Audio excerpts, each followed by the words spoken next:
Assalamualaikum warahmatullahi wabarakatuh. Perkenalkan, nama saya Reza.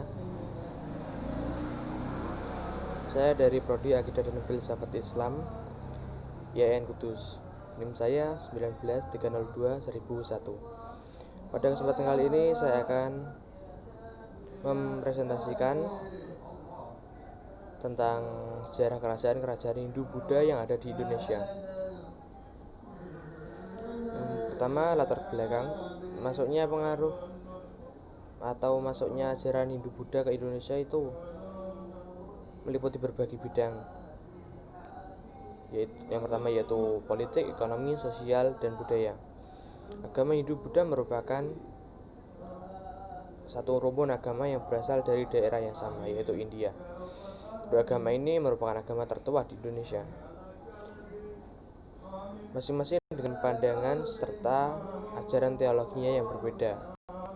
Kedua agama tersebut masuk dan dianut oleh penduduk di berbagai wilayah Nusantara pada waktu yang hampir bersamaan, sekitar 4 abad bersamaan dengan mulainya berkembangnya hubungan dagang antara Indonesia dengan India dan Cina.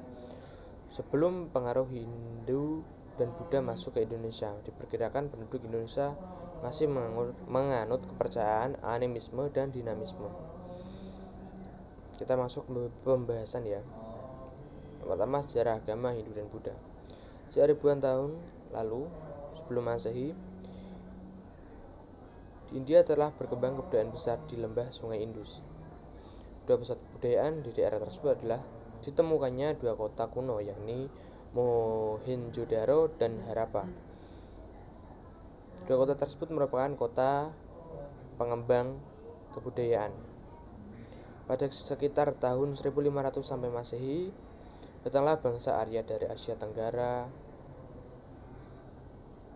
ke lembah Sungai Indus. Bangsa Arya datang ke India dengan membawa pengaruh tulisan, bahasa, teknologi, dan juga kepercayaan. Kepercayaan bangsa Arya yang dibawa oleh Veda dan Weda yang setelah sampai di India melahirkan agama Hindu. Lahirnya agama Hindu ini merupakan bentuk percampuran kepercayaan antara bangsa Arya dengan bangsa Dravida. Agama Hindu bersifat politeisme, yaitu kepercayaan terhadap beberapa dewa. Tiga dewa utama yang dipuja oleh masyarakat Hindu adalah Dewa Brahmana, Dewa Wisnu, dan Dewa Siwa. Ketiga dewa itu dikenal dengan sebutan Trimurti. Kitab suci agama Hindu adalah Weda. Kitab Weda terdiri atas 4 bagian, yaitu Rigveda, Samweda, Yasurveda, Atharvaveda. Dan agama Hindu mempunyai 4 golongan yang disebut kasta. Yang pertama yaitu kasta Brahmana, kedua kasta Ksatria, tiga kasta Waisya, dan yang keempat kasta Sudra. Kemudian sejarah agama Buddha. Agama Buddha muncul sekitar 500 sampai Masehi. Pada masa tersebut di India berkembang kerajaan-kerajaan Hindu yang sangat besar. Salah satu dinasti Maurya. Dinasti ini mempunyai raja yang sangat terkenal, yakni Raja Asoka. Munculan agama Buddha tidak dapat dilepaskan dari tokoh Siddhartha Gautama. Siddhartha adalah putra Raja Suddhodana dari kerajaan Kapilawastu. Ajaran Buddha memang diajarkan oleh Siddhartha Gautama, sehingga beliau lebih dikenal dengan Buddha Gautama. Kitab suci agama Buddha adalah Tripitaka, yang artinya 3 keranjang. Kitab ini terdiri atas Vinaya Pitaka yang berisi aturan-aturan hidup, Sutta Pitaka yang berisi pokok-pokok atau dasar memberi pelajaran, dan Abhidharma Pitaka yang berisi falsafah agama. Setiap penganut Buddha dituntut menjalankan Tridharma.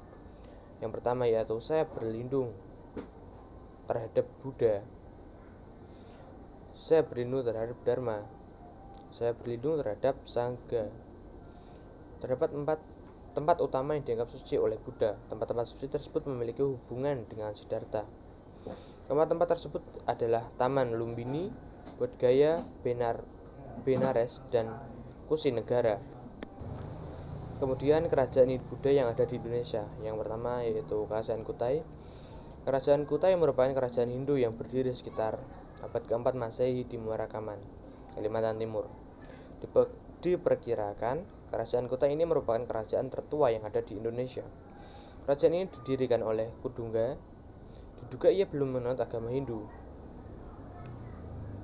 Peninggalan terpenting dari Kutai adalah 7 prasasti Yupa dengan huruf Pallawa dan bahasa Sanskerta. Kemudian Kerajaan Tarumanegara. Kerajaan Tarumanegara di Jawa Barat hampir bersamaan waktunya dengan Kerajaan Kutai.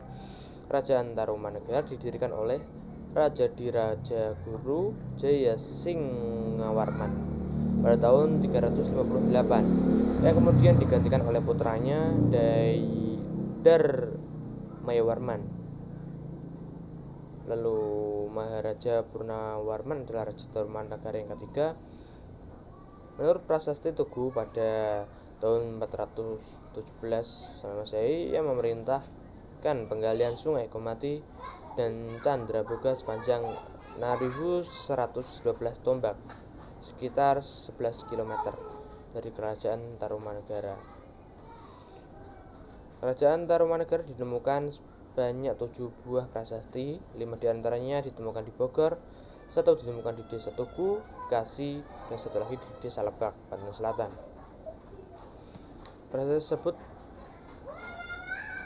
bernama Prasasti Kebun Kopi, Tugu, Munjul dan Cidanghyang, Ciaroten, Muara Cianten, Jambu, dan Pasir Awu. Kemudian Kerajaan Mataram kuno diketahui dari Kerajaan Mataram kuno ini kira-kira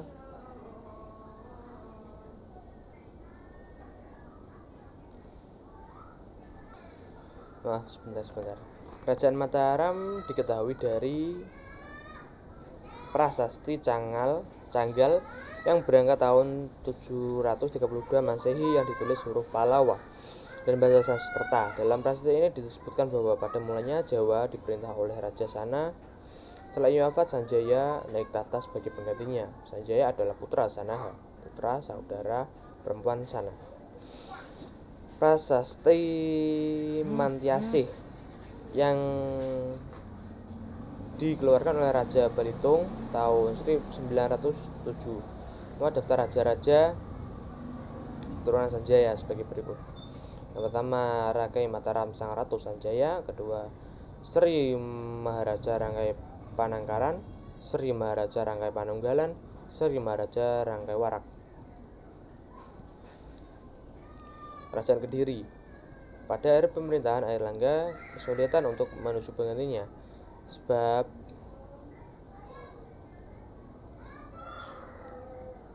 putri mahkotanya bernama Sanggrawini menolak menggantikan ia menjadi raja.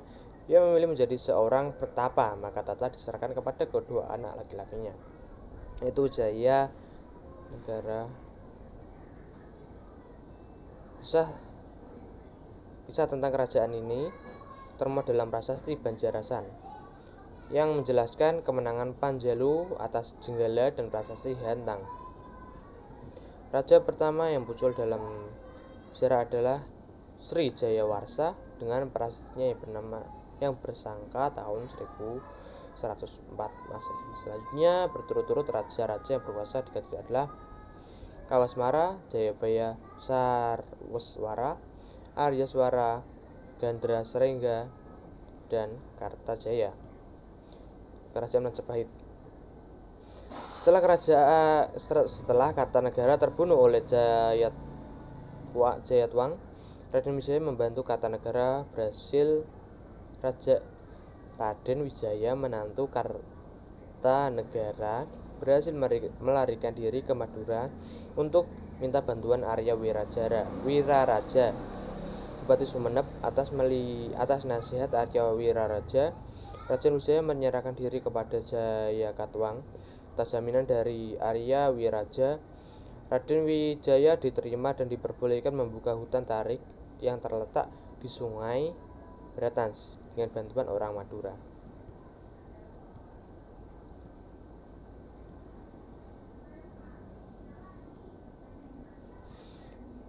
penutup kesimpulannya masuk dan berkembangnya agama dan budaya Hindu-Buddha membawa pengaruh besar bagi kita rakyat Indonesia di berbagai bidang. Kerajaan-kerajaan yang bercorak Hindu-Buddha merupakan salah satu bukti adanya pengaruh kebudayaan Hindu-Buddha di Indonesia. Setiap kerajaan dipimpin oleh seorang pria yang memiliki kekuasaan mutlak dan turun-temurun. Kerajaan itu antara lain Kerajaan Kutai, Kerajaan Tarumanegara, Mataram kuno, Kerajaan Majapahit, dan lain-lain, meliputi kerajaan yang saya terangkan di makalah tadi. Kebudayaan India ke Indonesia telah membawa pengaruh besar terhadap perkembangan budaya Indonesia. Namun, kebudayaan asli Indonesia tidak begitu luntur. Kebudayaan yang datang dari India mengalami proses penyesuaian dengan kebudayaan, maka terjadilah proses akulturasi budaya. Sekian, itu saja yang dapat saya sampaikan. Apabila banyak kekurangan dalam penyampaian ataupun dalam makalah banyak salah penulisan kata dan penulisan huruf, saya sangat-sangat mohon minta maaf kepada kalian semua. Sekian, terima kasih. Wassalamualaikum warahmatullahi wabarakatuh.